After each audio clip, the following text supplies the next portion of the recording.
wacan oo wanaagsan asxaabteena qiimaha iyo sharafta badan kuna soo dhawaada barnaamijka xog iyo ogaal ee Bahweyn Media.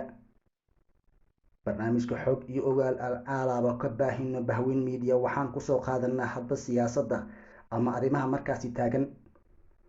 Qodobada aan diiradda ku saari doono ama aan ku qaadaa dhigi doono barnaamijkeena xog iyo ogaal. Shacabka gobolka Hiiraan iyo maamulka Hirshabelle oo weli qeyr kala taagan. Generaalka laf dhuun gashay ku noqday maamulka Hirshabelle General Abuukar Xaaji Warsame Xuud oo weli u birtumanaya maamulka Hirshabelle. Sidoo kale akhbaaraadka caalamka waxaan diiradda ku saari doonaa Jaynaha iyo wadamada G7 oo isku eriyanaya warbaahinta caalamka. Aan ku hormaree shacabka gobolka Hiiraan iyo maamulka Hirshabelle ayaa weli qeyr kala taagan. Shacabka gobolka Hiiraan ayaa weli diidan inay ka mid noqdaan maamulka Hirshabelle. Waxa ayna tabanayaan xuquuq badan oo ka maqan dadkaasi gobolka Hiiraan. Marka la fiiriyo xuquuqda ama awood qaybsiga siyaasadaha dunida ay ku dhisan yihiin amaba aan idhaahday dalka Soomaaliya waa xuquuq isleeg oo siman.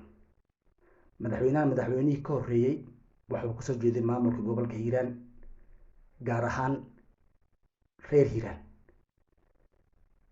taa dhinaceeda maamulka ama dadka gobolka Shabeellaha Dhexe waxa ay haysteen caasimad, laakiin labadiiba reer Hiiraan ma hayaan, madaxweynihina ma hayaan, caasimadina ma hayaan. waana sababta ay weli qeyr u kala taagan yihiin. arrimaha doorashooyinka arrinkan wuxuu ku noqon karaa ama uu ku yahayba caqabad. shirkii ka dhacay xerada ama teendhada Afisyooni oo lagu heshiinayay arrimaha doorashooyinka dalka laguma soo qaadan arrintan reer Hiiraan iyo Hirshabelle, laakiin waa caqabad hor leh oo doorashooyinka saameyn ku yeelan karta. muddadii loo qabtayna waa 2 bilood in wadanka uu doorasho ku aado. 2daas biloodna caqabadaha ku horgudban ayay qeyb ka yihiin reer Hiiraan iyo Hirshabelle. waxaa jira hoggaan kacdoon oo abuurmay markii madaxweynaha Cali Guudlaawe loo doortay madaxweynaha Hirshabelle. hoggaankaas kacdoonka ah waxaa hogaaminaya General Abuukar Xaaji Warsame Xuud oo ciidamo boqolaal ah ku haysta duleedka magaalada Beledweyne. marnaba go-aankiisa ama hadalkiisa ama siyaasaddiisa aanan dabcin inta warbaahinta lagu arkay. Cali Guudlaawe oo madaxweynaha Hirshabelle loo doortay sida ay sheegaan amaba uu yahay weli lama caleemo saarin. sababtii loo caleemo saari waayena waa sabab generaalkan howdka ciidamada ku haysta uu sabab u yahay. General Abuukar Xaaji Warsame Xuud iyo reer Hiiraan waxa ay diidan yihiin gebi ahaanba maamulka Hirshabelle. hadda ogow shalay waxa ay ka doodayeen xaqii ama xuquuqdii ka maqnid, laakiin imanka sida aan warar hoose aan helayno wayba ay diidan yihiinba Hirshabelle magaca la yidhaahdo. dowladda Soomaaliya haddiisan arrinkaasi aysan si dhab ah u wajihin meeshaas waxaa ka imaan karta caqabad taasoo saameyn ku yeelanaysa doorashooyinka dalka. dowladda Soomaaliya weli arrinka reer Hiiraan dhag jalaq uma siin. reer Hiiraanna waxaad moodaa in ayagana aysan dhag jalaq u siinin maamulka Hirshabelle. meelaha lagu dooranayo xildhibaanada dowladda cusub ee imaanaysa waxaa ka mid ah Beledweynena shacabkoodii ma doonayaan qof Hirshabelle ah ama sheeganay.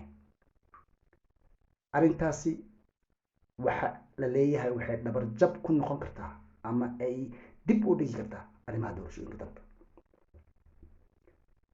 reer Hiiraan oo xuquuq badani ka maqan, caasimadiina ma hayaan, madaxweynihina ma hayaan, labadiba. marka si loo fiiriyo qolooyinka siyaasadda maxaan ku yidhahdaa gorfeeya ama warwareeya waxay sheegayaan in haddii aanan si dhab ah loo wajihin arrinta shacabka reer hiiraan ee gadoodsan waxay noqon kartaa arrin culeyskeeda iskale. jenaraal abuukar xaaji warsame waxa uu ciidamo boqolaal gaaraya iyo hub ku haystaa duleedka magaalada beledweyne.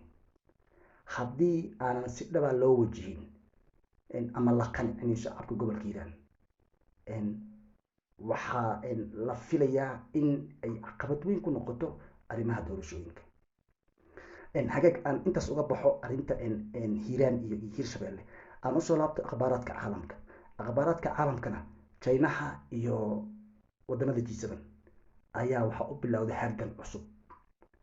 shirkii G7 ee ku yeesheen magaalada London ayaa lagu sheegay looga dhawaaqay in ay samaystaan isbahaysi ka dhan ah ama iskaashi ka dhan ah China. China dhankiisana qof wax moog ma ahan, wax walba oo siyaasadiisa ah waa ula socdaa. China ayaa ugu digay marka hogaamiyaasha G7 in laga soo gudbay maalmihii koox yar oo dalal ah ay go-aan ka gaari jireen masiirka adduunka. hadalkan oo kasoo yeeray afhayeenka safaaradda Shiinaha ee London ayaa kusoo beegmay iyadoo wadamada G7 ay isku dayayaan inay soo bandhigaan mowqif midaysan oo ka dhan ah China. arrinta Chinaha iyo G7 ayaa hadda warbaahintu aad u hadlaysaa. Chinahana fulay waxaa la yidhi xantiima mooga waa oo ka warqabaa dhaqdhaqaaqa ee iskaashiga loo sameysamay. intaas ayaan kusoo koobaynaa barnaamijyada xog iyo ogaal ee Bahweyn Media.